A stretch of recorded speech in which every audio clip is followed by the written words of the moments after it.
कहानी सुनाते हैं। वो कहानी किसी महापुरुष की नहीं है, वो कहानी एक साधारण किसान की। किसान समझते हो? फार्मर्स जो खेती वेती करते हैं, हाँ, जिनके पास अपनी खेती की जमीन होती है, खेती करते हैं। वो एक किसान था, उसके 4 बेटे थे।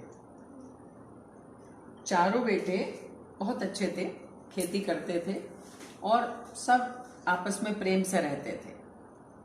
तो एक बार क्या हुआ कि किसान बूढ़ा हो गया जब, तो बीमार पड़ गया, बिस्तर पे पड़ गया। चारों बेटों ने उसकी खूब सेवा की।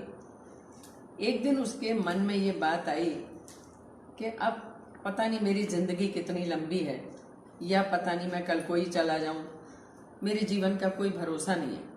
तो उसने चारों बेटों को बुलाया और उनसे कहा कि मैं तुम्हें एक बात बताना चाहता हूँ।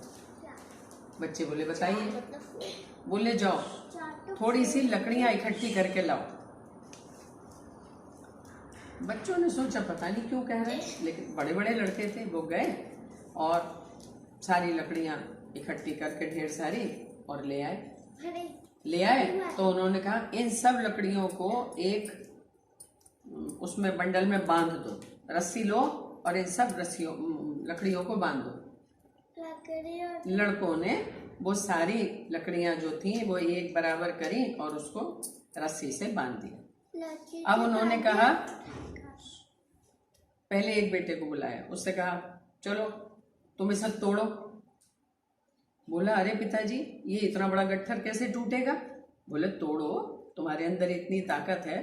अब वो लड़के ने बहुत कोशिश करी, ऐसे करके यूं करके वो लकड़ियां टूटी नहीं, क्योंकि वो तो एक साथ इतनी बंधी हुई थी। फिर उन्होंने दूसरे लड़के से वही बात कही, फिर तीसरे से कहा, फिर चौथे से कहा। अब चारों लड़के ये सोच रहे पिताजी ऐसा क्यों कर रहे हैं, इतनी सारी लकड़ियां मंगवाई और एक बंडल में बंधवाई और अब कह रहे हैं इनको तोड़ा, और एक साथ तोड़ो, टूट ही नहीं सकती। तो उन्होंने कहा, तो फिर जब नहीं तोड़ पाए तो पिताजी बोले अच्छा ऐसा करो, अब इसमें से एक एक लकड़ी निकालो और तोड़ो। सबने एक एक लकड़ी निकाली और तोड़ी, वो टूट गई। एक लकड़ी निकाली, तोड़ी, वो टूट गई।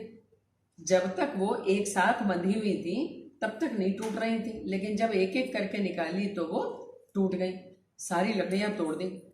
तो उस किसान ने कहा देखो मैं तुम्हें ये बताना चाहता हूं कि अगर तुम इकट्ठे होकर रहोगे एक साथ तो तुम्हें कोई नहीं तोड़ पाएगा, तुम्हें कोई भी हरा नहीं पाएगा, तुम्हें कोई भी परेशान नहीं कर पाएगा।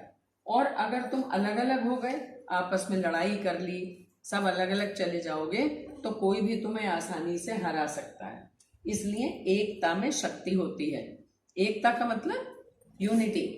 जब आप सब लोग एक साथ मिलकर रहते हो तो एक ताकत बन जाती है, और जब आप एक ग्रुप में होते हुए लड़ लेते हो तो ग्रुप बिखर जाता है बिल्कुल। तो इसलिए हमें एकता में शक्ति है, इस बात का ध्यान रखना चाहिए। और परिवार में सबको मिलजुल कर रहना चाहिए। पहले परिवार बड़े बड़े होते थे ना, सब भाई एक साथ मिलकर रहते थे, एक साथ खाना खाते थे, एक दूसरे के दुख दर्द में शामिल होते थे।